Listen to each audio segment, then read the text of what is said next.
US embassies are like a Rotary Club. Some might say an evil Rotary Club. And in that clubhouse is not simply the State Department. The clubhouse is run by the State Department, but it is the other major elements of US national power, including the Marines and Army and Air Force and CIA and Department of Homeland Security and so on. And the largest US corporations, although they rarely have a permanent station there, they are given access to meeting rooms and political advisors and assistants making deals. And the largest ones, in fact, the US Embassy sort of goes out of its way proactively to spruik them, especially arms contracts. So that's something very interesting that you get from a constellation analysis of the cables that we have published. More than 2.7 million cables now, more than 2 billion words. In fact, we've been publishing even this year 500,000 diplomatic cables. Okay, so go back to Congo. The US ambassador to the Congo put in a request for a PSYOPs intervention, which he had constructed the plan of in the Congo to beef up support for the government.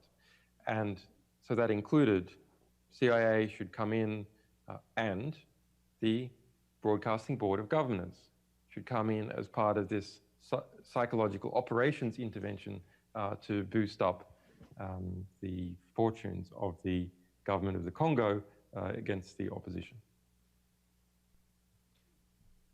But how does that relate to the issue of the question I asked about FSB? I don't want to leave the door open on this because it's not just John Schindler. I mean, he is a risible person. I don't work for the FSB. I'm not sure what more one can say about this. You can look at how they've put together their conspiracy theory. Their conspiracy theory is that because I said that I advised Edward Snowden to take the Russian offer of asylum because it was, in my opinion, he was much safer in Russia physically.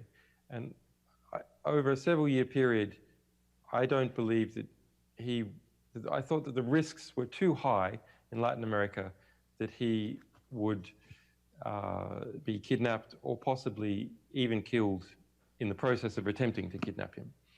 And there's a variety of reasons for that: the weakness of Latin American intelligence services, the nature of their land borders, and that they have democratic governments that shift wildly in character between one election cycle and the next. But he was absolutely focused on the rhetorical counterattack to NSA mass surveillance and didn't want there to be any accusation that he was a Russian spy, which he thought would be used to rhetorically undermine his critique. So despite the risks, he was intent on going to Latin America. And so I said, okay, fine, we will try and arrange that. If that's what you want, my advice is that that is a significant risk, but we'll try and do it anyway.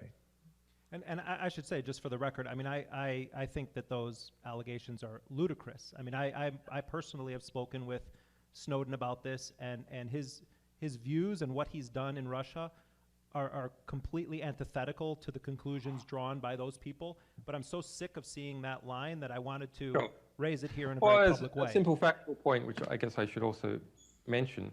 You know, the National Security Agency, they should give us a massive bonus. We made sure when Edward Snowden entered onto that plane that he was not carrying any laptops. We made sure of that because we knew he was passing through Russia. Mm-hmm. And we didn't want him to get stuck in Russia on his way somewhere else. We didn't want to create, if you like, any attractive bait that might compromise that situation.